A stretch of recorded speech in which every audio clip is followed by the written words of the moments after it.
أشهد أن محمد رسول الله۔ اللہ کے ساتھ جتنا گہرا تعلق ہوگا اتنا ہی آپ اللہ کے لیے فاقہ جھیل سکیں گے، اتنا ہی آپ اللہ کے دین کے لیے قربان دے سکیں گے۔ اس کو یوں سمجھئے کہ عشق مجازی جو ہے دنیا کا عشق، اس پر اس کو قیاس کر لیجئے۔ کسی کو، کسی مجنوں کو کسی لیلا سے جس درجے کا عشق ہوگا اسی درجے کی قربانیاں وہ دے گا، اسی درجے کی مشکلات جھیلے گا، اسی درجے میں ہوتا ہے کہ وہ جو شیریں بات کا قصہ ہے، انسان جو ہے اپنی جان کو قربان کر دے گا، اس لیے کہ عشق پر سارا دار و مدار ہے۔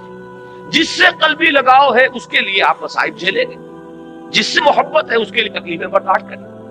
ہمارے ہاں کتنے ہیں، آپ خود اپنے گریبانوں میں جھانکیے، اپنے سینے پر ہاتھ رکھیے، آپ کو اولاد سے محبت ہے، اس اولاد کے لیے آپ کیا کچھ نہیں کرتے، کتنے پاپڑ نہیں بیلتے، ورنہ ایک آدمی کو اپنے 2 وقت کی روٹی کے لیے کتنی محنت کی ضرورت ہے۔ وہ ساری محنت مشقت جو کر رہا ہے صبح سے لے کر شام تک کی کمر توڑ دینے والی محنت کس کے لیے کر رہا ہے؟ اولاد کے لیے کر رہا ہے، اس لیے کہ اولاد سے محبت ہے۔ اور آپ کو ایسے لوگ مل جائیں گے جو گویا کہ کلیتاً اپنے وجود کو اولاد کی شخصیت میں گم کر دیتے ہیں، اس لیے کہ ان کا اور ہائر آئیڈیل زندگی میں ہے ہی نہیں۔ ان جینا مرنا، ان صلاتی و نسکی و محیای و مماتی للاولاد، ان کی نماز، ان کی قربانی، ان کا جینا، ان کا مرنا، ان کی بھاگ دوڑ، ان کی سعی و جود سب کے سب اولاد کے لیے۔ تو جس سے تعلق خاطر ہوگا، جس سے محبت ہوگی، اسی کے لیے آپ قربانی کریں گے، اسی لیے آپ محنتیں کریں گے۔ اب ظاہر بات ہے کہ دین کے لیے قربانی، دین کے لیے ایثار، دین کے لیے دنیا کا نقصان برداشت کرنا تبھی ممکن ہوگا جبکہ اللہ سے محبت، اللہ سے آپ کا تعلق مضبوطی کے ساتھ قائم۔ یہ اللہ کے ساتھ تعلق کو مضبوطی سے قائم رکھنے کے لیے 2 چیزیں بتائی گئی، بلکہ پہلے ایک چیز سمجھ لیجئے، وہ ہے ذکر، اللہ کی یاد۔ یہ ذکر جو ہے یہ ہے کہ جو آپ کا تعلق اللہ سے بڑھاتا ہے، اس سے اس کے ساتھ تعلق جو ہے وہ استوار ہوتا ہے، تازہ رہتا ہے۔ اگر کہیں اس کے اوپر گرد و غبار آ جائے دنیا کی مصروفیات اور مشغولیتوں کی وجہ سے، دنیا کے صدموں کی وجہ سے، دنیا کی مصیبتوں کی وجہ سے، تو جب اللہ کو آپ یاد کرتے ہیں تو وہ ایسے ہے جیسے کہ پھر آپ نے وہ گرد و غبار جھٹک دیا اور آپ کے دل کے اندر پھر اللہ کی محبت جو ہے وہ اثر نو جاگزین ہو گئی، وہ پھر اس کے اندر سے چمک اٹھی۔ یہ ذکر ہے اصل میں کہ جو بندہ مومن کا سب سے بڑا ہتھیار ہے، اس کو سب سے زیادہ قوت عطا کرنے والی چیز اللہ کا ذکر ہے۔ لیکن ذکر کے بارے میں اب چند چیزیں میں عرض کروں گا، اس سے پہلے یہ مضامین کبھی نہیں آئے ہیں ان محفلوں میں، ذرا توجہ سے اس کو سنیے۔ ہمارے ہاں ذکر کے بارے میں بڑے مغالطے ہیں، اس لیے کہ سب سے پہلا مغالطہ تو یہ ہے کہ ذکر اور ذریعہ ذکر ان دونوں چیزوں کو گٹمٹ کر دیا گیا ہے۔ ذکر اور ہے، ذریعہ ذکر اور۔ ذکر کیا ہے؟ استحضار اللہ بالقلب۔ ذکر اصل میں ہے اللہ کو دل میں موجود رکھنا، اللہ کو دل میں یہاں اس کی یاد یا اس کی محبت یا اس کے ساتھ لگاؤ اور تعلق کو قائم۔ استحضار اللہ بالقلب۔ اب جس چیز کو ہم ذکر کہتے ہیں وہ ذریعہ ذکر ہے۔ میں بیٹھ کر اگر کہہ رہا ہوں سبحان اللہ سبحان اللہ سبحان اللہ سبحان اللہ، یہ ذریعہ ذکر ہے، ذکر نہیں ہے۔ اب اگر یہ آپ سبحان اللہ کی تسبیح تو کر رہے ہیں لیکن دماغ آپ کا چکر لگا رہا ہے اپنے کاروبار میں، آپ نے کوئی پرابلم تھا، دکان سے اٹھ کر آئے ہیں اور ذہن آپ کا اسی پرابلم کو حل کرنے میں لگا ہوا ہے، تو چاہے تسبیح آپ نے پوری کر لی، تو ذکر کا یہ ذریعہ تو آپ نے اختیار کیا، ذکر آپ کو حاصل نہیں ہوا۔ اسی طریقے سے نماز کیا ہے؟ ذریعہ ذکر ہے۔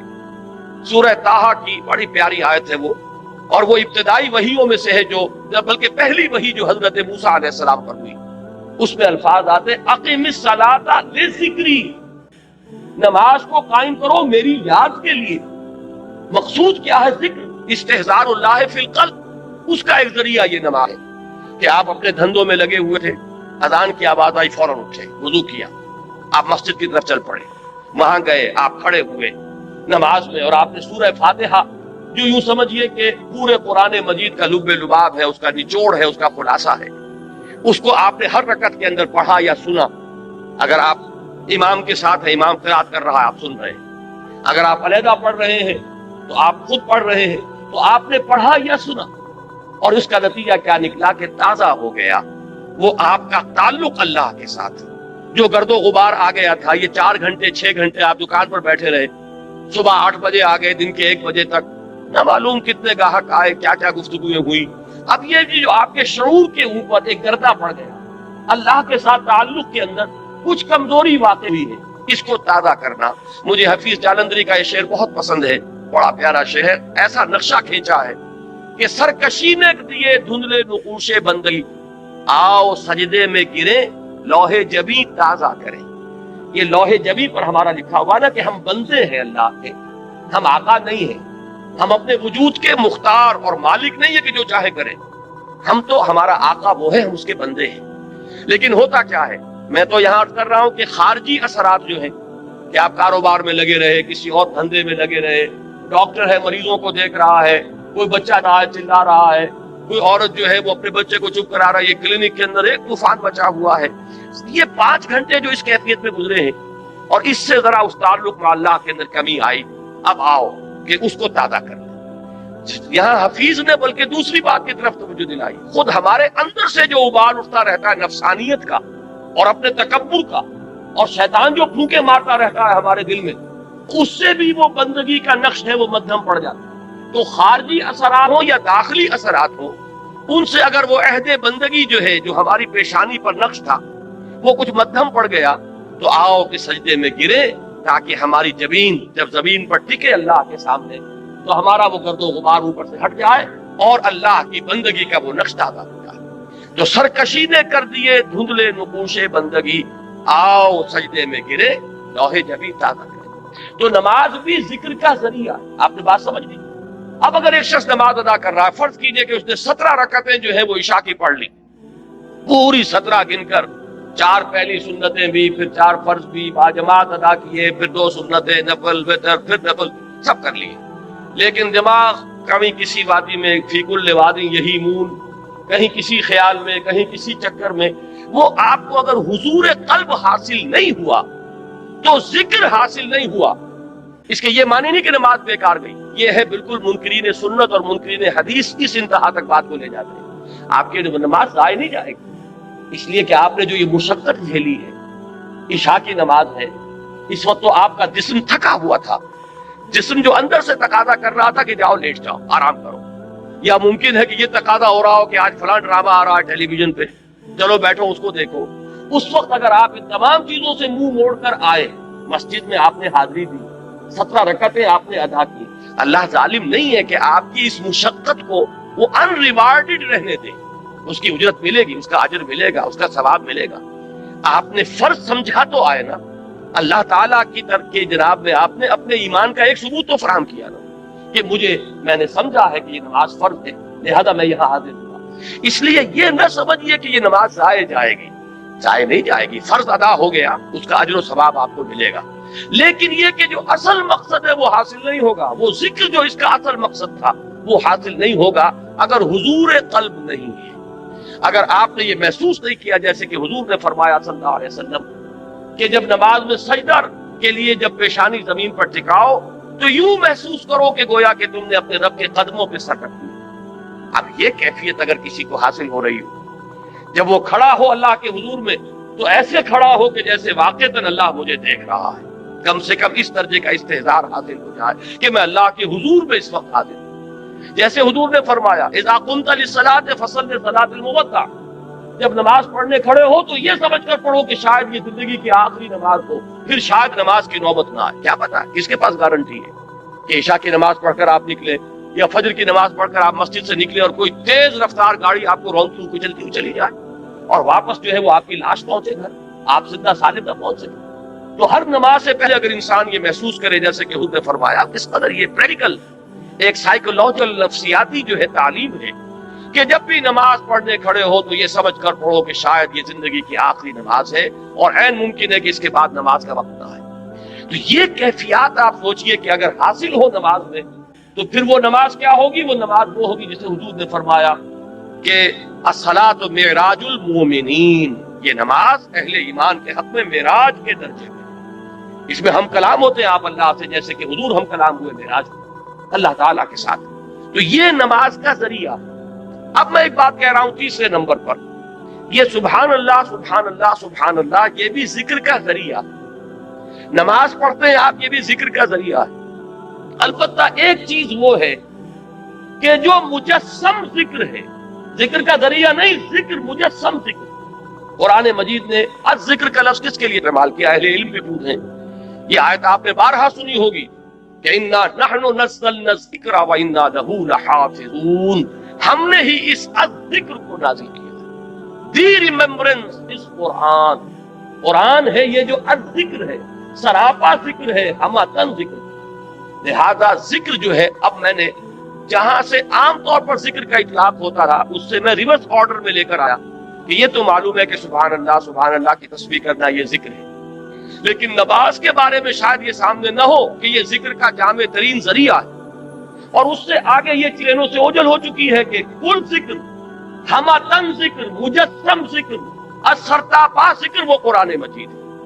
اب اس آیت میں آپ دیکھیے وہ اس آرڈر میں بات آئی، اتل ما اوحی الیک من الکتاب، سب سے پہلے جو سب سے اہم حصہ ہے ذکر کا، اس سے یہاں بات شروع کی گئی۔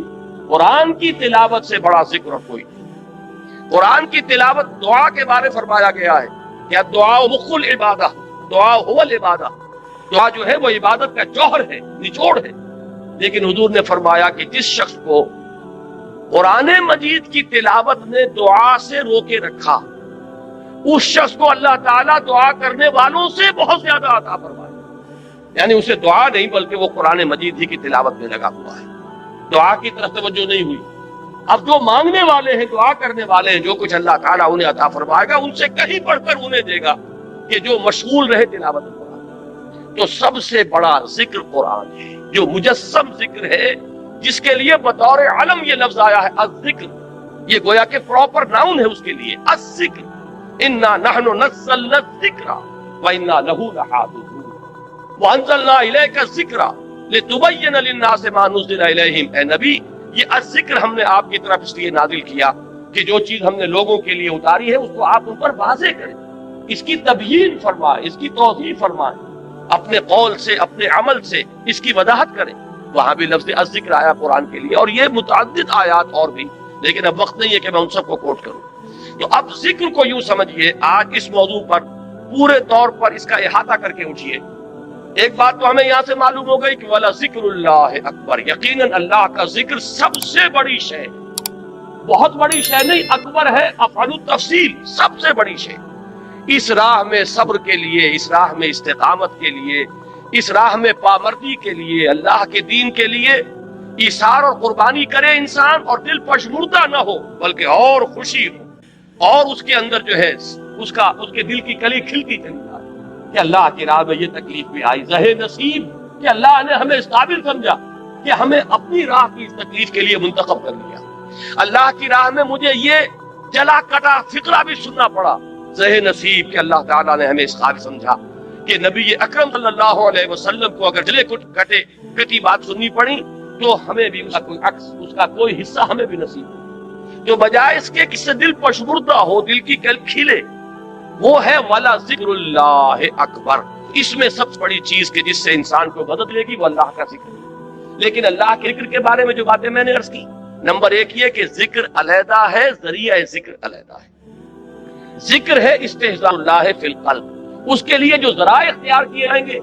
اب ان میں جب میں اوپر سے چلوں گا، نزولی ترتیب، سب سے اوپر کیا ہے؟ تلاوت قرآن، اتل ما اوحی الیک من الکتاب، اس لیے کہ قرآن الذکر ہے، لہذا اس کی تلاوت سب سے بڑا ذریعہ ذکر ہوگا، سب سے اہم، سب سے مقدم، سب سے پہلا ذریعہ ذکر تلاوت قرآن، اتل ما اوحی الیک من الکتاب۔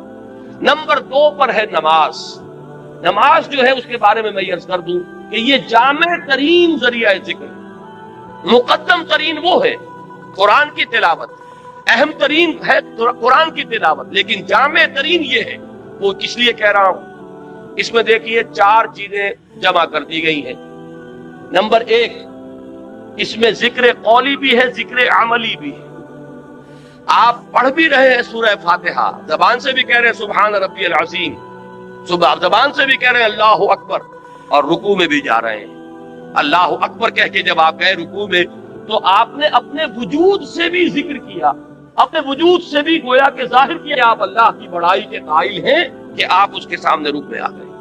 پھر آپ جب سجدے میں گرے ہیں تو گویا کہ آپ نے اپنے پورے وجود سے ظاہر کیا کہ آپ کے ذہن میں، آپ کے قلب پر اللہ کی عظمت کا نقش اتنا گہرا ہے کہ آپ نے اپنی پیشانی اس کے قدموں میں. معلوم یہ ہوا کہ یہ ذکر قولی بھی ہے اور ذکر عملی بھی شامل ہے. جیسے سائنس کی تعلیم ہوتی ہے، کلاس روم میں لیکچر ہوتے ہیں اور پھر جا کر لیبارٹری میں ایکسپیریمنٹیشن ہوتی ہے. یہ دونوں چیزیں جب جمع ہو جاتی ہیں تب وہ بات راسخ ہو جاتی ہے. تو ذکر قولی اور ذکر عملی، اور نمبر 2 ذکر قولی پہ بھی اب یہ میں ایک اصطلاح خود ایجاد کر کے آپ کے سامنے رکھ رہا ہوں. ایک ہے ایکٹیو ذکر اور ایک ہے پیسیو ذکر.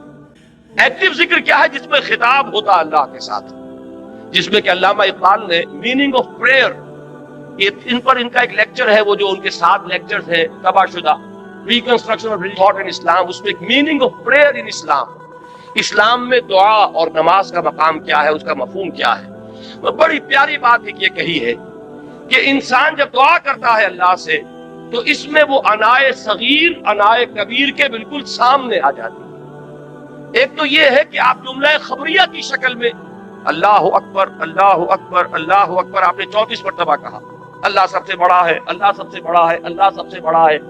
یہ غائب کے صیغے میں بات ہو رہی ہے، اس میں خطاب نہیں ہے، اس لیے میں اس کو کہتا ہوں پیسیو ذکر.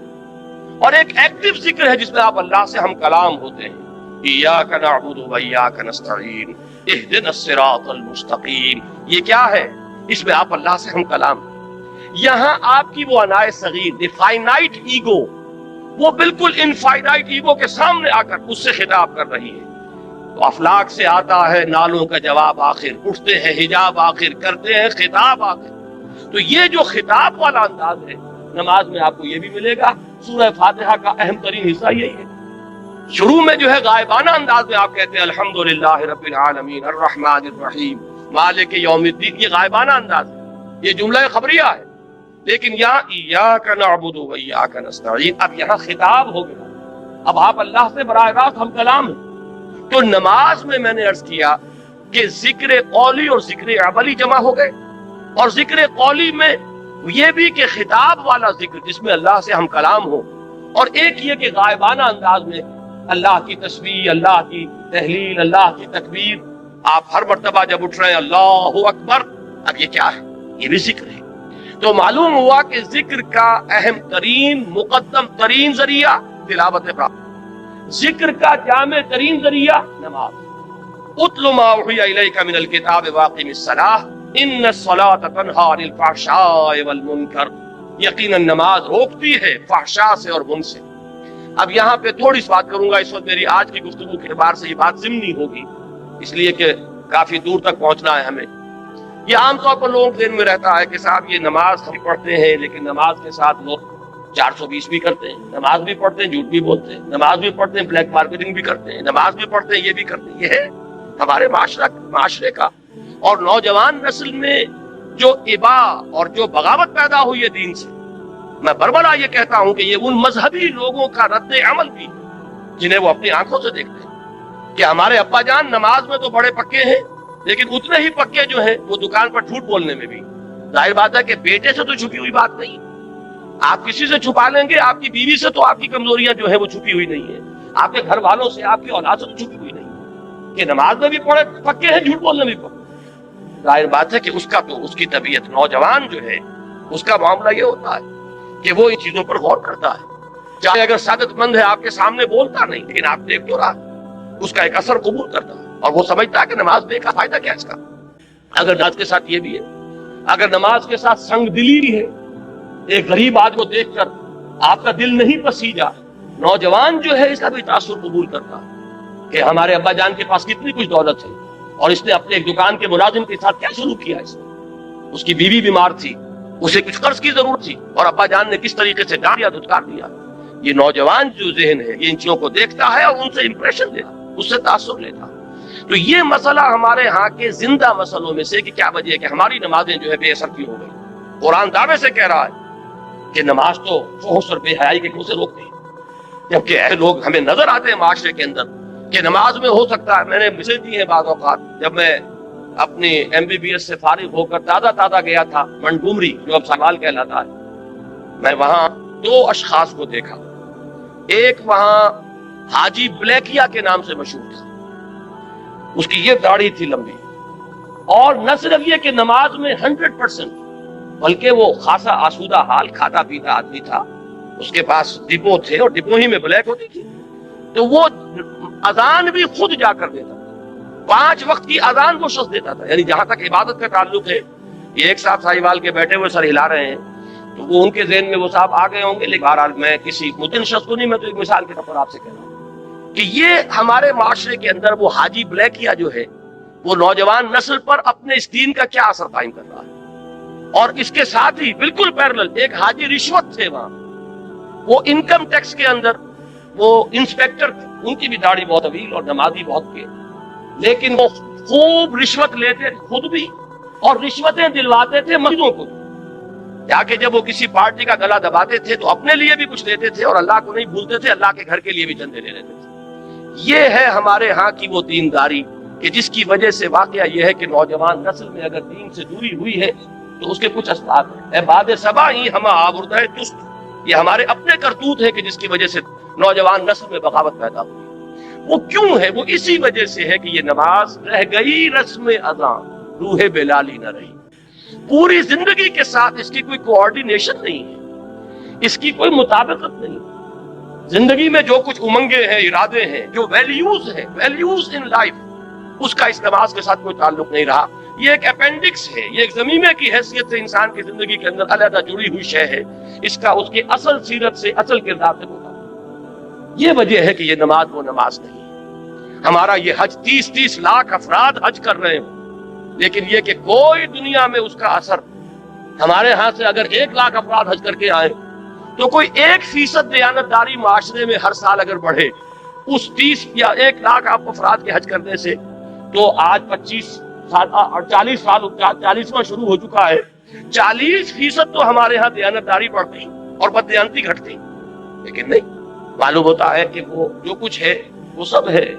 نمازوں, روزوں, قربانیوں, حج, یہ سب باقی ہے, تو باقی نہیں ہے. وہ بیچ میں جو روح ہے وہ نکل چکی. اب یہ ریچولز کی شکلیں اختیار کر چکے ہیں یہ اعمال. یہ وجہ ہے, ورنہ واقعہ یہ ہے کہ بندہ مومن کے لیے سب سے بڑی اعتبار وہ یہ نماز ہے. اللہ کے ساتھ تعلق قائم کرنے والی سب سے بڑی چیز نماز. اچھا, ذکر کی بات کر رہا تھا. مقدم ترین اہم ترین ذکر تلاوت قرآن. نمبر 2 نماز. نمبر 3 وہ جو حضور صلی اللہ علیہ وسلم سے جو مسنون دعائیں ہیں. دیکھیے یہ ہے نمبر 3 پر, اذکار مسنونہ اور ادعیہ مسنونہ. ان میں یہ ہے کہ کوئی ایڈیشنل ٹائم آپ کو نہیں لگتا. آپ اگر کار میں بیٹھ رہے ہیں, سواری پر سوار ہونے کی دعا ہے, اتر رہے ہیں اس کی دعا ہے, صبح اٹھے ہیں دعا ہے, آپ بیت الخلاء میں داخل ہو رہے ہیں دعا ہے, بیت الخلاء سے باہر نکلے ہیں دعا ہے, آپ پھر اب وضو کرنے بیٹھے, وضو کے بعد فارغ ہوئے, مسجد کے لیے نکلے گھر سے دعا ہے, مسجد میں داخل ہوئے دعا ہے. مسجد میں تو رہیں گے تو وہ تو ہے ہی نماز, وہ تو سراپا ذکر ہے. واپس آئیں گے پھر دعا ہے, گھر میں داخل ہوں گے پھر دعا ہے, بازار کے لیے نکلیں گے دعا ہے, واپس آئیں گے دعا ہے, سفر پر جائیں گے دعا ہے, واپس آئیں گے دعا ہے. یہاں تک کہ آخری بات عرض کر دیتا ہوں کہ آپ تعلق زن و شوق کرتے ہیں تو بھی دعا. کوئی عمل زندگی کا ایسا نہیں ہے جس کے لیے مسنون دعا نہیں. آئینہ دیکھتے ہیں تو دعا ہے, کپڑے بدلتے ہیں تو دعا ہے. یہ دعا جب انسان یاد کر کے مانگتا ہے تو اس سے 2 تیر, ایک تیر میں 2 شکار ہوتے ہیں. کیا کہ ایک طرف تو دعا میں آپ کس سے خطاب کر رہے ہیں؟ اللہ سے. اور دوسرے یہ کہ الفاظ کون سے استعمال کیے جو منقول ہیں رسول اللہ سے صلی اللہ علیہ وسلم. تو گویا کہ 2 نسبتیں قائم ہو گئی. نماز آپ نے اگر کھانا کھایا, الحمدللہ الذی اطعمنا وسقانا وجعلنا مؤمنین. کس کا شکر؟ اللہ کا. اور کس کے الفاظ ہیں یہ جو آپ اس وقت ادا کر رہے ہیں؟ محمد الرسول اللہ کے. تو گویا کہ لا الہ الا اللہ اور محمد الرسول اللہ دونوں نسبتیں جو ہماری ہیں وہ تازہ ہو گئی اس دعائے مسکورہ سے. تو نمبر 3 میں اس کو رکھیے. پنجاب میں وہ بڑا پیارا جملہ ہے اس کے لیے کہ دنیا کا کوئی بھی کام آپ کر رہے ہیں تو ہاتھ کارول دل یارول. دل اللہ کے ساتھ لگا رہے اور ہاتھ کاموں میں مشغول رہے. اقبال نے حضرت فاطمہ زہرا رضی اللہ تعالی عنہا کے لیے جو اشعار کہے ہیں اس میں بڑے پیارے الفاظ آئے ہیں کہ آسیہ گرداؤ لب قرآن سرا، کہ حضرت فاطمہ رضی اللہ تعالیٰ عنہا جب چکی پیستی تھی تو قرآن مجید پڑھتی جاتی تھی، اس لیے کہ چکی پیسنے میں تو صرف ہاتھ ہی لگتا ہے. میں نے خود دیکھا ہے، اپنی ایک بزرگ میری رشتے میں وہ دادی بنتی تھی، میں نے یہ نقشہ دیکھا ہے اپنے بچپن میں کہ وہ بیٹھی ہیں اور چکی پیس رہی ہیں اور ساتھ ہی یہ ہے کہ وہ قرآن شریف پڑھ رہی ہیں. معلوم یہ ہوا کہ ظاہر بات ہے کہ یہ مشقت جسمانی ہو رہی ہے نا، اس وقت آپ کا ذہن فارغ ہے، اس وقت آپ کی زبان فارغ ہے. اگر اس وقت آپ تلاوت قرآن کر رہے ہیں تو گویا کہ آپ کا کوئی ایڈیشنل ٹائم نہیں لگا، وہ ہاتھ جو ہے چکی پیسنے میں مصروف ہے، لیکن آپ نے یہ ذکر الہی کی نعمت جو ہے اضافی طور پر حاصل. تو تیسرے نمبر پر، نمبر 1 قرآن، تلاوت قرآن، نمبر 2 اقامت صلاۃ، نمبر 3 اذکار مسنونہ اور ادعیہ معصورہ. وہ جو ذکر حضور نے بتایا نماز کے بعد ہے، یہ 33 بار سبحان اللہ، 33 بار الحمدللہ، 34 بار اللہ اکبر، یہ حضور کا بتایا. تو ظاہر بات ہے حضور کے بتائے ہوئے اذکار ان کی بہت بڑی قدر و قیمت ہے، بڑی اہمیت ہے. اور وہ دعائیں کہ جو حضور سے منقول ہیں یہ ہے. اور چوتھے نمبر پر ہمارے جو یہ سلاسل ہیں، یہ چشتی سلسلہ ہے، یہ قادریہ سلسلہ ہے، انہوں نے اپنے اپنے زمانے میں لوگوں کی ذہنیتوں کو سامنے رکھ کر یہ جو اذکار جو انہوں نے مدون کیے کہ یہ سلسلہ ذکر ہے چشتیہ کا، یہ ذکر خفی ہے، یہ ذکر جلی ہے، یہ چوتھے نمبر پر لائیے. اس لیے کہ وہ لوگ بہت ماہر تھے نفسیات کے، اور انہوں نے اپنے زمانے میں اگر مفید سمجھ کر وہ طریقے مدون کیے ہیں تو ٹھیک ہے، مجھے ان سے اختلاف نہیں ہے. لیکن خدا کے لیے انہیں چوتھے نمبر پر رکھیے. اگر اس کو نمبر 1 پر لے آئے اور اصل ذکر آپ نے اسی کو سمجھا اور تینوں منزلیں جو ہے کود کے کراس کر گئے تو یہ اصل میں ریورس ہو جائے گا، سارا ریشو پروپورشن کا معاملہ غلط ہو جائے گا. نمبر 1 پر قرآن، نمبر 2 پر نماز، نمبر 3 پر اذکار مسنونہ اور ادعیہ معصورہ، اور نمبر 4 پر اذکار وہ کہ جو مختلف سلسلوں میں جو تصوف کے یا ذکر کے جو طریقے ہیں ان میں جو بھی تجویز کیے جائیں. اگر یہ ترتیب رہے گی تو انشاءاللہ تعالی اس کی تمام برکات جو ہیں صحیح طور پر پائیں. بہرحال یہاں اس پوری آیت کا جو نتیجہ نکلا وہ کیا ہے؟ جو شخص اللہ کے دین کے لیے جد و جہد میں، محنت میں، کشمکش میں مبتلا ہو، اس کو جان لینا چاہیے کہ اس میں صبر و ثبات کے لیے اصل چیز کیا ہے؟ اللہ کے ساتھ تعلق. اللہ کے تعلق کے لیے کیا چیز ہے؟ اللہ کا ذکر. اللہ کے ذکر کے لیے یہ 4 چیزیں ہیں: تلاوت قرآن، اقامت صلاۃ، ادعیہ معصورہ، اذکار مسنونہ، اور جو اس کے علاوہ ذکر آپ کسی سلسلے میں منسلک ہیں تو جو آپ کے مرشد نے، آپ کے جو بھی جن سے آپ نے سلسلہ تعلق قائم کیا، جو ذکر وہ بتا. اب آئیے اگلی آیت، وَلَا تُجَادِلُوا أَهْلَ الْكِتَابِ إِلَّا بِالَّتِي أَحْسَنُ إِلَّا الَّذِينَ ظَلَمُوا مِنْهُمْ، اور مت جھگڑو اہل کتاب سے مگر بہت ہی عمدہ طریقے سے، اس طریقے سے جو سب سے عمدہ ہو. اس لیے کہ یہاں بھی احسن ہے، جیسے وہاں اکبر ہے، وَلَذِكْرُ اللَّهِ اکبر، افعل التفصیل. یہاں بھی احسن جو آیا ہے یہ سپرلیٹو ڈگری، سب سے اعلیٰ طریقے پر ان سے جھگڑو. ابھی میں بتاؤں گا کہ مجادلے کا مطلب کیا ہے. إِلَّا الَّذِينَ ظَلَمُوا مِنْهُمْ، سوائے ان کے جو ان میں سے ظالم ہوں، جو ظلم کریں، تعدی کریں، دسترازی کریں. اب یہاں بات سمجھ لیجئے، تعویل خاص جو ہے اس کے اعتبار سے یہ حکم ہو رہا ہے مسلمانوں کو اہل کتاب کے ذمہ، اس لیے کہ حضور صلی اللہ علیہ وسلم اور صحابہ کرام جب اس دین کی کشمکش میں مبتلا تھے، دعوت دے رہے تھے اور ادھر سے رد عمل ہو رہا تھا، مصیبتیں تھیں، مشکلات تھیں، تو عرب میں 2 طبقے تھے. ایک وہ امیین مشرکین جو کسی نبی کے نام لیوا نہیں، کوئی ان کے پاس کتاب نہیں، کوئی شریعت نہیں، اگرچہ حضرت ابراہیم کا نام وہ لیتے تھے لیکن وہ بھی جد امجد کی حیثیت سے کہ ہم ان کی نسل سے، وہ بھی رسول کے ہونے کی حیثیت سے نہیں بلکہ ایک نسلی تعلق ان کا تھا حضرت ابراہیم کی اولاد سے. دوسرا طبقہ تھا یہ اہل کتاب، نصارہ اور یہود. یہ کون تھے؟ یہ گویا کہ سابقہ مسلمان امت تھی، اس لیے کہ یہ تو کتابوں کے ماننے والے، رسولوں کے ماننے والے، شریعت کے ماننے والے. تو یہ 2 طبقے ہوئے کہ جو اس وقت تھے کہ جن سے نبی اکرم صلی اللہ علیہ وسلم اور صحابہ کرام کو سابقہ پیش آئے. اب ان میں سے جہاں تک مشرکین کا تعلق ہے، ظاہر بات ہے کہ وہ تو ضلالا بعیدہ والی بات ہے، بہت دور نکل گئے، مشرک ہیں، بتوں کو پوج رہے ہیں، ان کے ہاں تو کوئی بھی خیر موجود ہے ہی نہیں. لیکن جہاں تک ان اہل کتاب کا تعلق ہے، اگرچہ اخلاقی طور پر کیا آپ نے ان کی صفائی کی، ان کی طرف سے ایک اور کوئی حملہ ہو گیا، تو یہ بحث و نزاع جو ہے یہ جدال ہے۔ اب اس میں ظاہر بات ہے کہ جب آپ دین کے غلبے کی جد و جہد کر رہے ہیں تو آپ یہ نہیں کہہ سکتے کہ بھائی کسی سے کچھ نہ کہو، کسی سے مت الجھو، الجھنا تو پڑے گا، دین غالب کیسے ہوگا؟ اس لیے کہ جو بھی باطل کے پرستار ہیں وہ تو راستہ روکے کھڑے ہیں، وہ تو نہ یہ چاہتے ہیں کہ دین کا پیغام عام ہو، نہ یہ چاہتے ہیں کہ کوئی دین کی طرف پیش قدمی کرے، تو الجھنا تو پڑے گا، تصادم تو ہوگا، وہ تو ناگزیر ہے۔ یہ جو بعض بڑے نیک طبع لوگ ہوتے ہیں کہ صاحب بس آپ اپنا کام کیجئے، کسی سے الجھیے نہیں، میں ان کی نیکی کو تو داد دیتا ہوں، لیکن یہ میں سمجھتا ہوں کہ ان کے سامنے تصور ہی نہیں ہے، اس لیے کہ ان کے سامنے اگر وہ حرکی تصور ہو، جو حرکی تصور میں تو الجھنا پڑے گا۔ جو آپ کا راستہ روک کر کھڑا ہو گیا اسے آپ ہٹائیں گے نہیں تو راستہ میں کیسے چلے گا؟ تو ٹھیک ہے، آپ اگر سٹیٹس کو مینٹین کرنا چاہتے ہیں، جیسے بھی رہے معاشرہ ویسے رہے، تب تو آپ کسی سے نہ الجھیے، لیکن یہ کہ اگر آپ کو اس معاشرے کو کسی رخ پر لے کر جانا ہے، اگر آپ کو یہاں اللہ کے دین کو غالب کرنا ہے، تو جو بھی راستے میں آ رہا ہے اس سے آپ کو دست و گریبان ہونا پڑے گا۔ اس میں یہ ہے کہ وہ نیکی جو ہے، نیکی کا ایک تصور وہ ہے وہی کہ جو اس سٹیٹک کانسیپٹ آف ریلیجن کے ساتھ جو ہے اس کی مطابقت ہے۔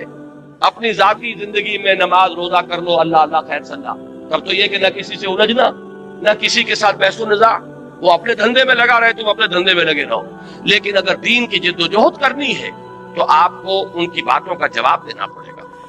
وہ لوگ عوام کو ورغلائیں گے، آپ کو ان کے مغالطے رفع کرنے پڑیں گے، اور کسی وقت ایسا بھی ہو سکتا ہے کہ آپ کو ان پر بھی جوابی حملہ کرنا پڑے گا۔ قرآن مجید میں آپ کو نظر آ جائے گا بنی اسرائیل سے جو خطاب ہوا ہے سورہ بقرہ میں، 5ویں رکوع سے لے کے 15ویں رکوع تک، ان پر قرآن مجید نے ان کی جو غلطیاں تھیں، ان کی جو خامیاں تھیں، ان کی تاریخ کے جو اہم واقعات تھے کہ جن سے کہ انہوں نے اللہ اور اس کے رسول کے راستے سے جو انحراف کیا تھا، ان سب کا کھول کر پردہ چاک کیا گیا، اور ایک بڑی مفصل قرارداد فرد جرم جو ہے ان کے اوپر عائد کی گئی ہے۔ تو یہ سارا کام کرنا پڑتا ہے، لیکن یہ کہ اہل کتاب کے ساتھ ایک احتیاط کی ضرورت ہے کہ ایک تو مشرکین ہیں، ان کا معاملہ یہ ہے کہ وہ بہت دور نکل گئے ہیں اپنی ضلالت اور گمراہی میں، لیکن یہ بہرحال کسی نہ کسی درجے میں زبانی کلامی اللہ، رسول، آخرت، کتاب، شریعت، نبوت، وحی، فرشتے، ان سب کو مانتے ہیں، لہذا ان کے ساتھ بہت نرم رویہ اختیار۔ وَلَا تُجَادِلُوا أَهْلَ الْكِتَابِ إِلَّا بِالَّتِي هِيَ أَحْسَنُ، اور مت جھگڑو، مت مجادلہ کرو اہل کتاب سے مگر اس طور سے کہ جو بہت ہی اعلیٰ۔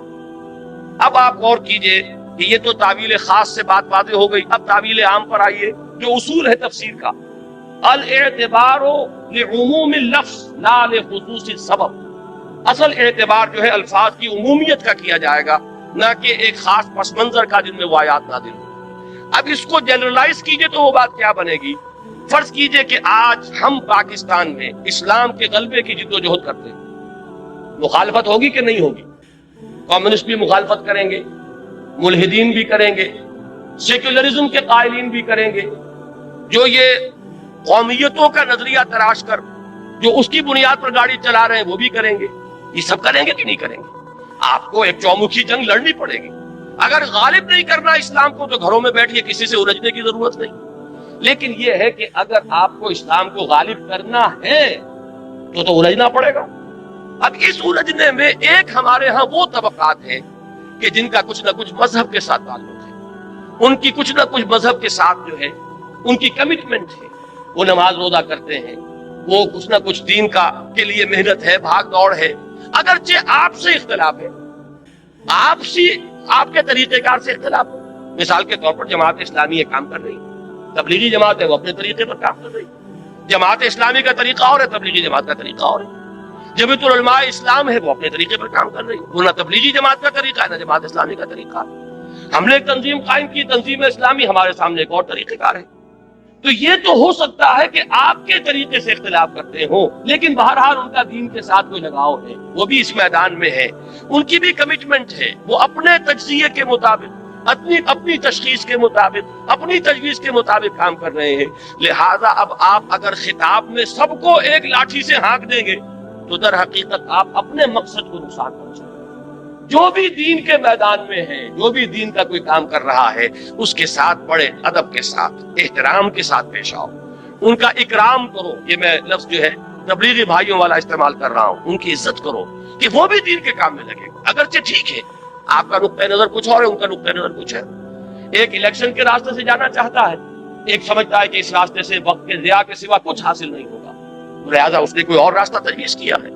ایک وہ ہے کہ جو صرف لوگوں کو نیکی کی تلقین کر کے وہ یہ سمجھتا ہے کہ جب نیکی آئے گی بدی خود بخود چلی جائے گی، لوگوں کو خامخواہ جو ہے اس کے اوپر تنقید کی زبان مت کھولو، بلکہ یہ کہ فضائل کی تلقین کے ذریعے سے لوگوں کو نیکی کے راستے پر لے آؤ۔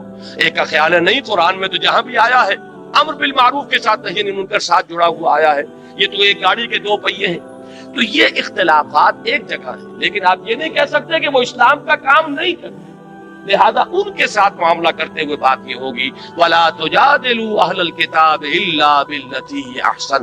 ہمیں یہاں سے رہنمائی لینی ہوگی کہ اگرچہ مخالفین اس وقت مشرکین بھی تھے اور اہل کتاب بھی تھے، اور اہل کتاب کی مخالفت کے بارے میں قرآن نے کہا کہ یہ سب سے زیادہ شدید ہیں بغض میں، یہود کے علماء سے بڑھ کر دشمن کوئی نہیں تھا محمد رسول اللہ صلی اللہ علیہ وسلم کا، حالانکہ وہ خوب جانتے تھے یعرفونہ کما یعرفون ابناءہم، ایسے پہچانتے ہیں محمد کو جیسے اپنی اولاد کو پہچانتے ہیں۔ لیکن اس کے باوجود چونکہ ان کا ایک ماضی ہے، وہ رسولوں کے نام لیوا ہیں، ان کے ہاں کتاب ہے، تورات ہے، ان کے ہاں علماء ہے، ان کے ہاں مذہبی عدالتیں ہیں، لہذا ان کو بالکل مشرکین کے اعتبار رکھ دینا درست نہیں ہوگا۔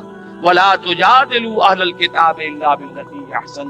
اب اس سے ہمیں کیا لینی ہوگی رہنمائی کہ اگر ہم اپنی سمجھ کے مطابق، اپنے فہم کے مطابق، اپنے تجزیے کے مطابق، اپنی تشخیص کے مطابق، اپنی تجویز کے مطابق دین کا کوئی کام کر رہے ہوں، تو جو بھی دین کے لیے کسی نہ کسی درجے میں ایکٹیو ہیں، کوئی کام کر رہے ہیں، کوئی توانائی صرف کر رہے ہیں، ان کے ساتھ یہ معاملہ اختیار کرنا ہوگا۔ کہیں نہ کہیں تو لازماً آئے گی بات اختلاف کی، اس لیے کہ ظاہر بات ہے کہ ہم کہیں گے بھائی ہم جو راستہ بتا رہے ہیں ہم نے اس لیے اختیار کیا کہ صحیح راستہ اس کو سمجھا۔ ہمیں کہنا پڑے گا کہ انتخاب کے اندر، یہ انتخابات میں حصہ لینے سے ملک کے اندر ایک اطمینان کی فضا پیدا ہو جانا یہ اپنی جگہ پر ہے، جو ہم چاہتے ہیں کہ ہونا چاہیے، کہ مختلف حصوں کے لوگوں کے اندر یہ اطمینان ہو کہ ہمارے معاملات ہمارے ہاتھ میں ہیں۔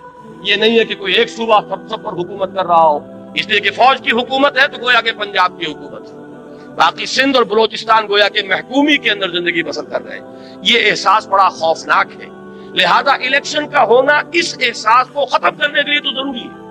البتہ اسلام الیکشن کے راستے سے نہ قطعاً آنا محال مطلق، ناممکن، اس کے لیے تو انقلابی راستہ اختیار کرنا پڑے گا۔ اب اگر یہ بات میں زور دے کر نہ کہوں تو میری اس بات کے اوپر کون توجہ کرے گا، کون آئے گا میرے اس راستے پر، کون میرا دست و بازو بنے گا، کون میرا ساتھ دے گا؟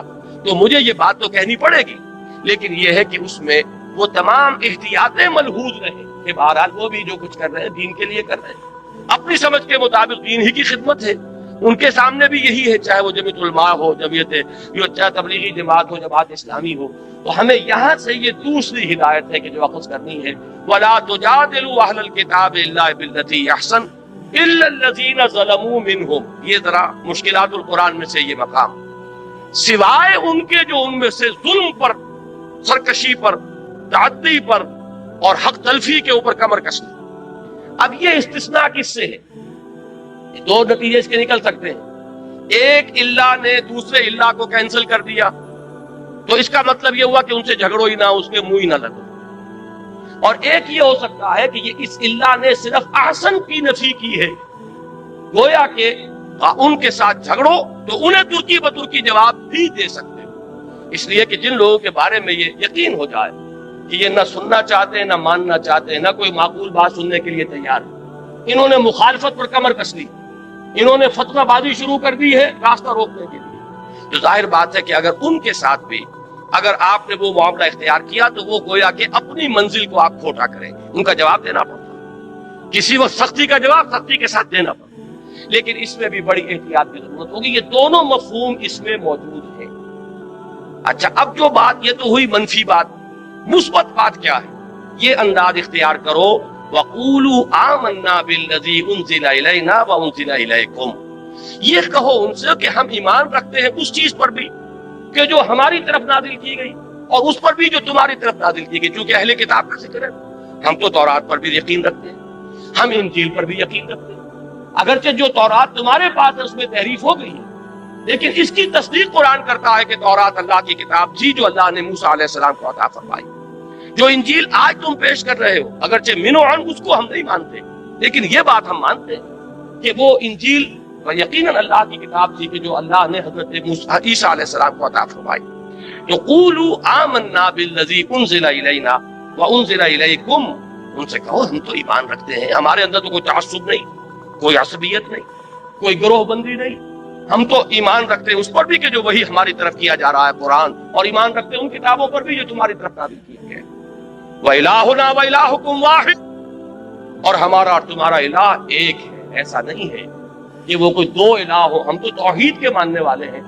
تمہارا پیدا کرنے والا بھی وہی جو ہمارا پیدا کرنے والا ہے، موسیٰ کا بھیجنے والا بھی وہی جو محمد کا بھیجنے والا ہے علی نبینا علیہ الصلوۃ والسلام. تو ہم تو اس الہ واحد کو مانتے ہیں. وَنَحْنُ لَهُ مُسْلِمُونَ، اور ہم نے تو اپنے آپ کو اس کے سپرد کر دیا، اس کے سامنے سر جھکا دیا ہے. ہم نے اپنے آپ کو اس کے حوالے کر دیا، اس الہ واحد کے حوالے کر دیا جو ہمارا بھی الہ تمہارا بھی الہ، ہمارا بھی معبود تمہارا بھی معبود، ہمارا بھی خالق تمہارا بھی خالق، جو محمد کا بھیجنے والا بھی اور عیسیٰ اور موسیٰ کا بھیجنے والا بھی صلی اللہ علیہ وسلم علیہ وسلم.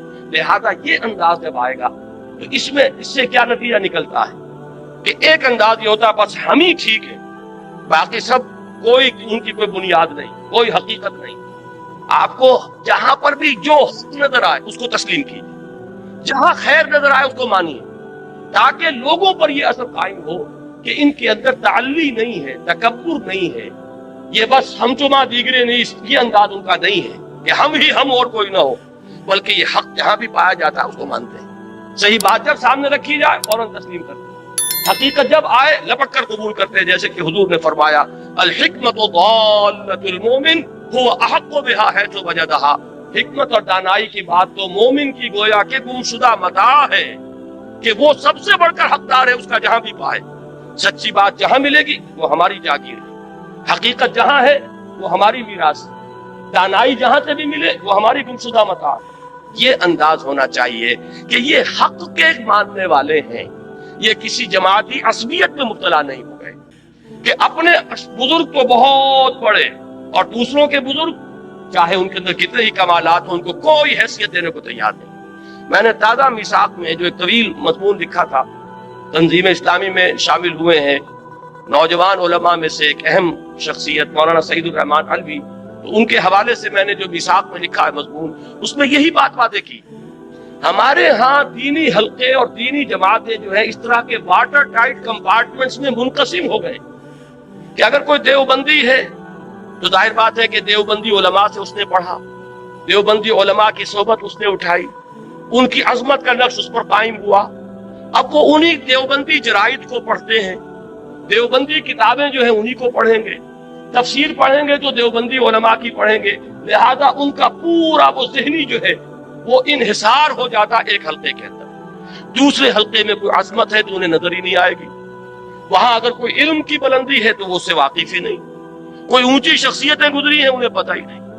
اب وہ بریلوی ہیں، کوئی خیر آبادی ہے، کوئی بدایونی ہے، کوئی فرنگی محلی ہے، کوئی اہل حدیث ہیں. اب یہ مختلف طبقات ہمارے یہاں جماعت اسلامی والے ہیں تو ان کے اپنے جرائد ہیں، ان کے اپنے اخبارات ہیں، ان کے اپنے رسائل ہیں، وہ انہی کو پڑھیں گے، انہی کی آنکھوں سے دیکھیں گے، انہی کے کانوں سے سنیں گے. ان کو جو عظمت اپنے حلقے کے لوگوں میں نظر آئے گی دوسروں میں نظر ہی نہیں آئے گی. اب اس کا جو ہے اس کو جب تک آپ توڑیں گے نہیں دین کا غلبہ نہیں ہو سکتا. اگر یہ کہ اپنے ہی حسن کا دیوانہ بنا پھرتا ہوں اور اپنے ہی بزرگوں کا پروانہ بنا پھرتا ہوں تو ان کے بزرگ وہ ہیں، آپ کے بزرگ یہ ہیں، آپ کے اور ان کے درمیان قدر مشترک کہاں سے آئے؟ تو اس بات کی ضرورت ہے کہ مختلف حلقوں کے لوگ جمع ہوں یہاں پر آ کر، تاکہ مختلف لوگوں کے جو ماضی ہے ان سے واقفیت پیدا ہو، ان کے ہر حلقے کی جو عظیم شخصیتیں گزری ہیں ان سے تعارف ہو. جب ان کی عظمت کا بھی نقش آئے گا تو دل کے اندر جو تنگی پیدا ہو گئی ہے اس میں کشادگی پیدا ہوگی انشاءاللہ العزیز. تو یہ چیز بھی ہمارے دین کی اقامت کی جدوجہد میں بہت ہے کہ اپنے سینوں کو کشادہ کریں، نگاہوں کو کھولیں، کانوں کو کھولیں. صرف یہ نہیں کہ بس کسی ایک ہی گھڑے کی مچھلی اور کسی ایک ہی کنویں کے میڈک بنے ہوئے ہیں، بلکہ چاہیے کہ دوسرے حلقوں کو دیکھیں، ان کے کتابوں کا مطالعہ کریں، ان کے جو بزرگ ہیں ان کے بھی حالات زندگی جو ہے ان کا مشاہدہ کریں. تو اس طریقے سے دلوں کے اندر بھی کشادگی ہوگی اور قریب آئے. یہ آیت اس اعتبار سے اقامت دین کی جد و جہد میں نہایت اہم ہدایت نمبر 2 ہوئی. وَلَا تُجَادِلُوا أَهْلَ الْكِتَابِ إِلَّا بِالَّتِي أَحْسَنَ إِلَّا الَّذِينَ ظَلَمُوا مِنْهُمْ وَقُولُوا آمَنَّا بِالَّذِي أُنزِلَ إِلَيْنَا وَأُنزِلَ إِلَيْكُمْ وَإِلَٰهُنَا وَإِلَٰهُكُمْ وَاحِدٌ وَنَحْنُ لَهُ مُسْلِمُونَ. اب یہ تیسری آیت جو ہے یہاں سے چھوڑ دیجئے، اب آگے آئیے. تیسری ہدایت اب آ رہی ہے سورہ عنکبوت کی. اب یہ آیات ہیں 55 سے اور 60 تک. یا عبادی الذین آمنوا ان ارضی واسعۃ فإیایا فاعبدون کل نفس ذائقۃ الموت ثم الینا ترجعون والذین آمنوا وعملوا الصالحات لنبوئنهم من الجنة غرفا تجری من تحت الانہار خالدین فیہا نعم اجر العاملین الذین صبروا وعلی ربهم یتوکلون وَكَأَيٍّ مِّن دَابَّةٍ لَّا تَحْمِلُ رِزْقَهَا اللَّهُ يَرْزُقُهَا وَإِيَّاكُمْ وَهُوَ السَّمِيعُ الْعَلِيمُ. اس کے ساتھ یہ آیت نمبر 64 بھی پڑھ لیں. وَمَا هَٰذِهِ الْحَيَاةُ الدُّنْيَا إِلَّا لَهْوٌ وَلَعِبٌ وَإِنَّ الدَّارَ الْآخِرَةَ لَهِيَ الْحَيَوَانُ لَوْ كَانُوا يَعْلَمُونَ. یہ پوری جو میں نے آیات آپ کو پڑھ کر سنائی، ان کا اہم ترین مضمون ہے ایمان بالآخرہ. اصل میں موٹیویشن جو عملاً ملتی ہے انسان کو، اور اس راہ میں قربانی کے لیے جو اس میں آمادگی پیدا ہوتی ہے، اس دنیا کا نقصان گوارا کرنے کے لیے انسان آمادہ ہوتا ہے، وہ ہوتا ہے ایمان بالآخرہ کی بنیاد. جتنا یقین گہرا ہوگا کہ آخرت حق ہے اور اصل زندگی وہ ہے، اتنا ہی آپ کا ویلیو سٹرکچر جو ہے بدلنا شروع ہو جائے گا. اس لیے کہ کون انسان ہے جو خیر نہیں چاہتا، نفع نہیں چاہتا، بھلائی نہیں چاہتا، بہتری نہیں چاہتا؟ یہ سب خیر، بھلائی، نفع، اسی کے لیے تو بھاگ دوڑ ہو رہی ہے. اب فرق کیا ہے؟ رخ معین ہو رہا ہے. اگر آخرت ذہن میں نہیں ہے تو ساری خیر دنیا کی خیر، ساری بھلائی دنیا کی بھلائی، سارا نفع دنیا کا نفع، ساری کامیابی دنیا کی کامیابی. اور اگر آخرت پر یقین ہو گیا جیسا کہ ہونا چاہیے. دیکھیے آخرت کے یقین کے بھی بہت سے درجے ہیں. ایک تو یہ کہ ہم زبان سے مانتے ہیں جی ہاں اٹھنا ہے، بعث بعد الموت ہے، جی اٹھنا ہے، آخرت ہے. لیکن آپ کے ذہن میں ریشیو پروپورشن قائم نہیں ہوا کہ آخرت کسے کہتے ہیں، دنیا کسے کہتے ہیں. ان کے درمیان مناسبت کیا ہے، نسبت کیا ہے؟ آخرت کی زندگی ابدی زندگی، یہ فانی زندگی. کوئی نسبت قائم ہوگی؟ جن لوگوں نے میتھمیٹکس پڑھا ہے وہ فائنائٹ اور انفائنائٹ میں کوئی نسبت قائم کر سکتے ہیں. ایک چیز انفائنائٹ لامحدود اور ایک چیز فائنائٹ. 80 برس بھی جی لو گے تو آخر ایک دن تو موت کا دن آئے گا کہ یہاں سے جانا ہوگا. اور 80 کی گارنٹی کس کے پاس ہے؟ کس کے پاس گارنٹی ہے کہ کل صبح کا سورج جو طلوع ہوتا ہوا اپنی ان آنکھوں سے دیکھ سکے؟ معلوم ہوا کہ دنیا کی یہ زندگی اتنی عارضی، اتنی ناپائیدار، اتنی فانی، اتنی ناقابل اعتماد کہ ایک دن کا بھی یقین نہیں. وہ بڑا پیارا مصرع ہے کہ سامان 100 برس کا ہے اور پل کی خبر نہیں، اس کو یقین ہے. لیکن ہماری ساری بھاگ دوڑ جو ہے ہو رہی ہے دنیا کے لیے، اس لیے کہ دنیا پر پورا یقین قائم ہے. دنیا تو نقد ہے آنکھوں کے سامنے. اب اگر یہ چیز ذہن میں قائم ہو جائے کہ وہ ابدی زندگی، ہمیشہ کی زندگی، بلکہ ابھی اس آیت کا ترجمہ کر لیجئے جو آخر میں پڑھی ہے، وَمَا هَٰذِهِ الْحَيَاةُ الدُّنْيَا إِلَّا لَهْوٌ وَلَعِبٌ وَإِنَّ الدَّارَ الْآخِرَةَ لَهِيَ الْحَيَوَانُ لَوْ كَانُوا يَعْلَمُونَ. یہ اس دنیا کی زندگی تو سوائے کھیل اور تماشے کے کچھ ہے ہی نہیں. حقیقت میں تو آخرت کا گھر وہ ہے اصل زندگی. کاش کہ انہیں معلوم ہوتا. اب آپ غور کیجئے، انسان کے عمل پر سب سے زیادہ اثر انداز ہونے والا عقیدہ آخرت کہ اس سے سارا نقشہ بدل جاتا ہے. اصل زندگی وہ زندگی ہے. تو یہ زندگی جو ہے یہ تو کھیل تماشا ہے. ایک شخص کو آپ کو معلوم ہے ایک ڈرامے کے اندر بادشاہ کا رول مل گیا.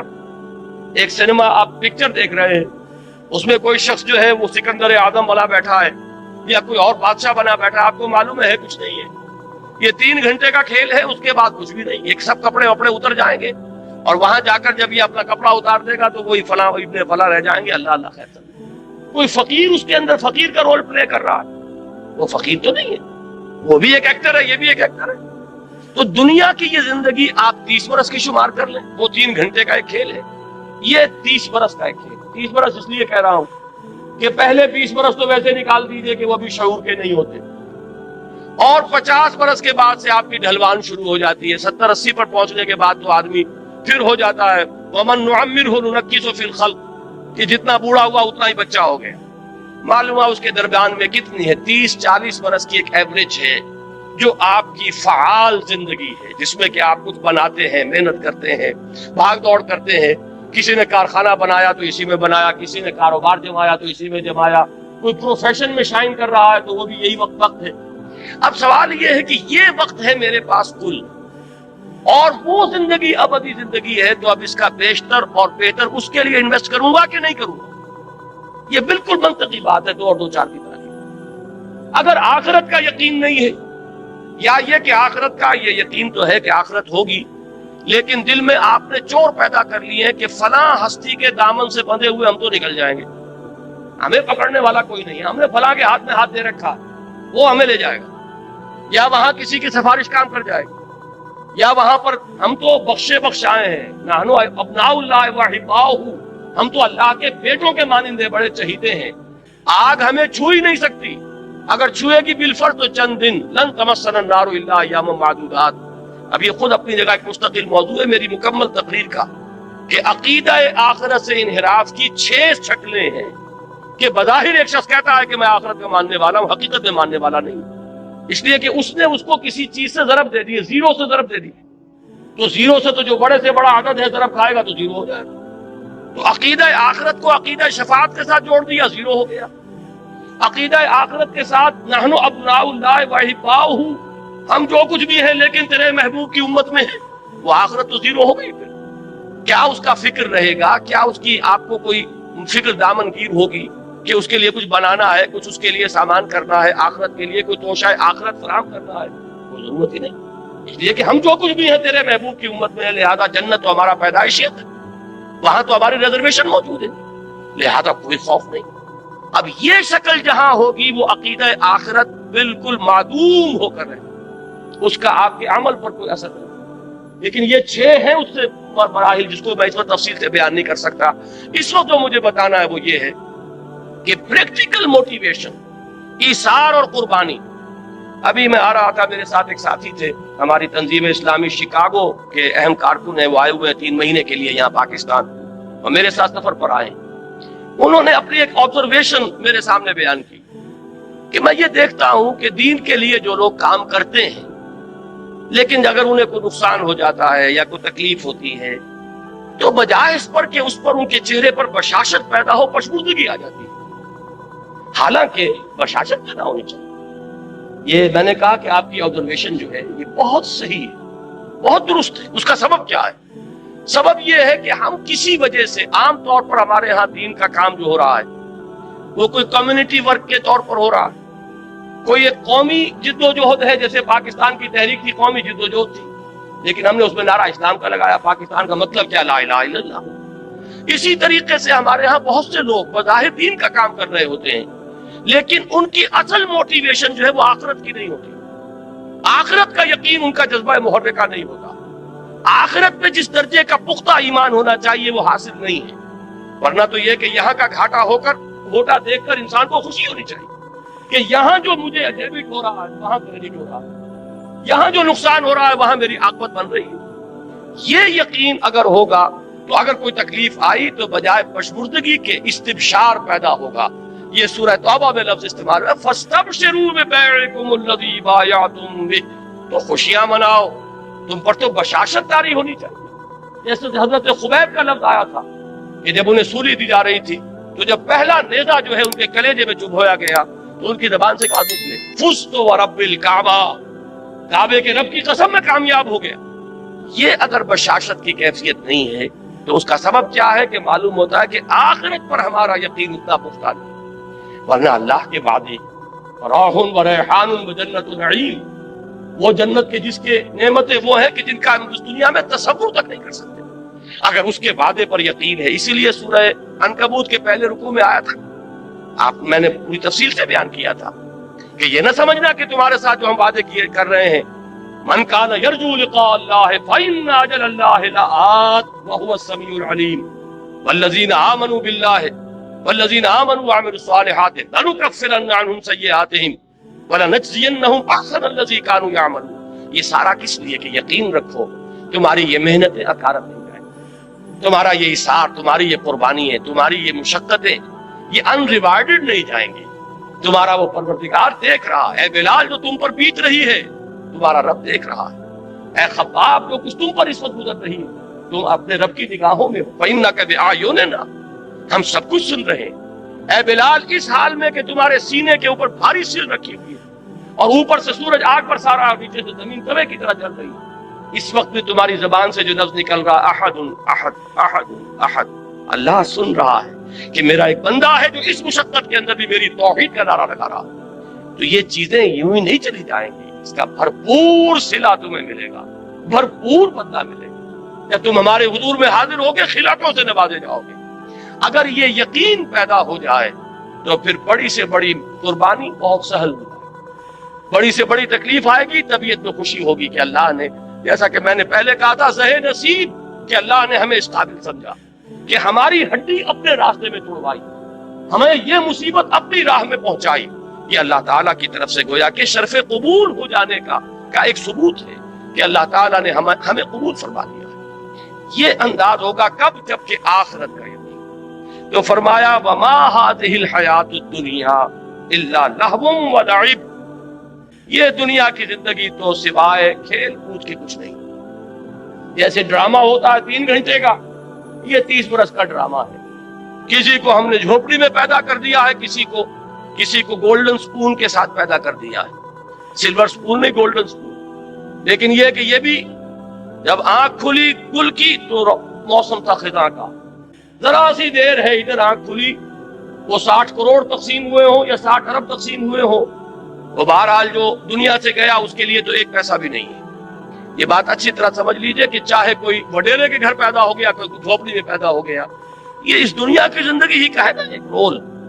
ہو سکتا ہے کہ جو یہاں کسی جھونپڑی کے اندر اپنی زندگی کے دن گزار رہا ہے اور کسی چٹائی پر بیٹھا ہوا ہے، وہ وہاں ان عالیشان محلات کا وارث بنے، جیسا کہ یہاں آ رہا ہے من الجنت غرفا تجری من تحتها الانہار خالدین فیہا. وہ جنت کے وہ ان کو جھروکے ملیں گے، وہ بالا خانے ملیں گے جن کے دامن میں ندیاں بہتی ہوں. جیسے کہ سورہ صف میں ہم پڑھا ہے وَمَسَاكِنَ طَيِّبَةً فِي جَنَّاتِ عَدْنٍ، جنات عدن میں بڑے پاکیزہ گھرانے ہم نے ان کے لیے تیار کیے. جو یہاں جھونپڑی میں بیٹھا ہوا ہے، آخر کیا معین الدین اجمیری نے ساری عمر چٹائی پر نہیں گزار دی؟ کیا محمد الرسول اللہ صلی اللہ علیہ وسلم نے ساری عمر چٹائی پر نہیں گزاری؟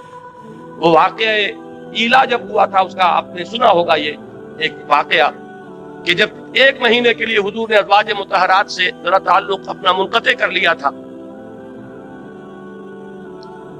سورہ احزاب میں اس کا مفصل ذکر موجود ہے. تو حضرت عمر، حضور ایک بالا خانے پر تنہا علیحدہ تھے کیونکہ ازواج سے لا تعلقی کر لی تھی. حضرت عمر حاضر ہوئے، نیچے کوئی 6 صحابی بیٹھے ہوئے دروازے پر، ان سے کہا کہ اطلاع دیجئے کہ عمر حاضری کی اجازت چاہتا ہے. حضور کو اطلاع ہوئی، حضور نے اجازت دے دی. آئے جب حضرت عمر داخل ہوئے ہیں اس بالا خانے میں تو حضور اٹھ کر بیٹھ گئے. آپ نے اس وقت کرتا اتارا ہوا تھا، یعنی آپ کا جسم جو ہے وہ بس تہبند تھا، باقی جسم کے اوپر کپڑا نہیں تھا، اور آپ ایک چٹائی پر اس وقت استراحت فرما رہے تھے. جب اٹھ کر بیٹھے تو حضرت عمر نے دیکھا کہ کمر کے اوپر اس چٹائی کے نشان پڑ گئے، جیسے کہ آپ کا اکثر آپ کا مشاہدہ ہو. آنکھوں میں آنسو آ گئے حضرت عمر کے. حضور نے پوچھا عمر کیوں رو رہے ہو؟ انہوں نے عرض کیا کہ حضور قیصر و کسریٰ کے لیے دنیا میں کیا کیا ساز و سامان، کیا ناز و نعم، کیا ان کے لیے آسائشیں ہیں، اور آپ کے لیے یہ چٹائی ہے، یہ کھری چٹائی، اور اس کی جس کی کہ بدیاں پڑ گئی ہیں آپ کی قبر پر. تو حضور نے فرمایا کہ عمر کیا تم اس پر راضی نہیں ہو کہ یہ سب کچھ اپنا دنیا میں لے جائیں اور اللہ تعالی ہمیں آخرت میں عطا فرمائے. یہی بات حضور نے ایک مرتبہ فرمائی مالی ولی دنیا انما مثلی کراکب استظل تحت شجرۃ ثم راح فترکها. مجھے تمہاری اس دنیا سے کیا سروکار، میری مثال تو اس سوار کی سی ہے جو تھوڑی دیر کے لیے کسی درخت کے سائے میں بیٹھتا ہے سستانے کے لیے. وہ اپنی منزل لیتا ہے، وہ درخت اس کا گھر نہیں، اس کا منزل نہیں، اس کا مقام نہیں، تھوڑی دیر ٹھہرتا ہے. بس اتنا ہی تعلق مجھے اس دنیا سے ہے. اسی لیے آپ نے فرمایا ہے کہ کن فی الدنیا کانک غریب و عابر سبیل، دنیا میں ایسے رہو جیسے راہ چلتے مسافر ہو یا اجنبی ہو، یہ محسوس ہو کہ یہ یہاں کا باسی نہیں ہے، یہ یہاں کی سوچ ہی نہیں رہا، یہاں پھیلنے پھولنے پھلنے کی فکر ہی نہیں کر رہا، یہ کہیں اور اس کا دل ٹکا ہوا ہے، کہیں اور اٹکا ہوا ہے۔ یہ اگر آپ کے وجود سے اس کا ظہور نہ ہو رہا ہو تو اس کے معنی یہ ہے کہ ایمان بالآخرہ جیسے کہ اس کا حق ہے وہ آپ کے دل میں نہیں ہے، آپ کے وجود میں سرایت نہیں۔ تو یہ آیت نوٹ کیجئے، وما هذه الحیات الدنیا الا لہو ولعب۔ البتہ اس میں ایک آیت اور بھی آتی ہے قرآن مجید میں، وما الحیات الدنیا الا متاع الغرور۔ یہ دنیا جو ہے یہ سوائے دھوکے کی ٹٹی اور دھوکے کے سامان کا کچھ نہیں۔ اس کے برعکس ایک حدیث آتی ہے، بظاہر تضاد ہے لیکن اس کو ریزالو کیجئے اور وہ بات اسی مرحلے پر سمجھ لینی چاہیے۔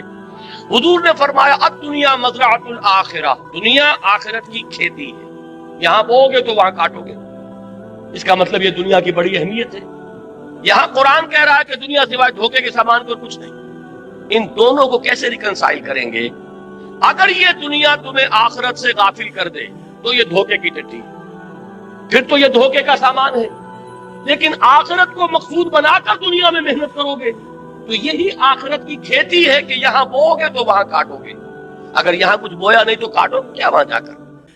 اس اعتبار سے بندہ مومن کو اپنی زندگی کا ایک ایک لمحہ بہت قیمتی نظر آتا ہے، اس لیے کہ اس ایک لمحے میں اسے وہ کام کرنا ہے جس کا نتیجہ اس ابدی زندگی میں نکلے گا، جس کو کبھی ختم نہیں ہوگا۔ اس اعتبار سے ہمارا ہر مومنٹ، ہر لمحہ امر ہے، اس لیے کہ پوٹینشلی نتیجے کے اعتبار سے یہ امر ہے، یہ ختم ہونے والا نہیں ہے، اس لیے کہ اس کے نتائج اس زندگی میں نکلیں گے کہ جس کے لیے کوئی انتہا نہیں۔ لہذا اس اعتبار سے دیکھیے تو دنیا کا ایک ایک لمحہ نہایت قیمتی۔ اس اعتبار سے دیکھیے کہ اگر دنیا میں مشغول ہو کر آخرت کو بھول گئے یا دنیا تمہارا مطلوب و مقصود بن گئی تو پھر یہ دھوکے کی ٹٹی کے سوا کچھ نہیں۔ وما الحیات الدنیا الا متاع الغرور، ان دونوں چیزوں کو دیکھ رہے ہیں۔ فرمایا وما هذه الحیات الدنیا الا لہو ولعب وان الدار الاخرۃ لہی الحیوان لو كانوا يعلمون۔ اور اصل زندگی تو آخرت کی زندگی ہے، کاش کہ انہیں معلوم ہوتا۔ اب آئیے اوپر والی آیات، اس میں خاص طور پر ہجرت کا حکم دیا جا رہا ہے، اور بلکہ حکم نہ کہیے ہجرت کا اشارہ کیا جا رہا، رہنمائی دی جا رہی ہے۔ یہ ہجرت جو ہے جس کا یہاں ذکر ہو رہا ہے یہ ہجرت حبشہ ہے۔ یہ حضور کی سیرت کا جو مکی دور ہے اس کا یہ ابتدائی مرحلہ پھر سمجھ لیجئے۔ آپ نے 3 سال دعوت دی، جو کہ خفیہ دعوت تو نہیں تھی، کوئی انڈر گراؤنڈ موومنٹ نہیں تھی، لیکن یہ کہ برملا اعلان کے ساتھ بھی نہیں تھی، from person to person, personal contact سے دعوت پڑھ رہی۔ تیسرے سال میں وہ آیت نازل ہوئی کہ فاصدع بما تؤمر، اب ڈنکے کی چوٹ کہو اے محمد جس کا کہ تمہیں حکم ہوا ہے۔ تو آپ نے پہلی مرتبہ کوہ صفا پر کھڑے ہو کر آپ نے وا صباحا کا نعرہ لگایا، لوگوں کو جمع کیا اور پھر اپنی دعوت پیش کی۔ ڈاکٹر اسرار احمد کی اور ویڈیوز دیکھنے کے لیے رہنمائے نیک وے کو سبسکرائب کریں۔ شکریہ۔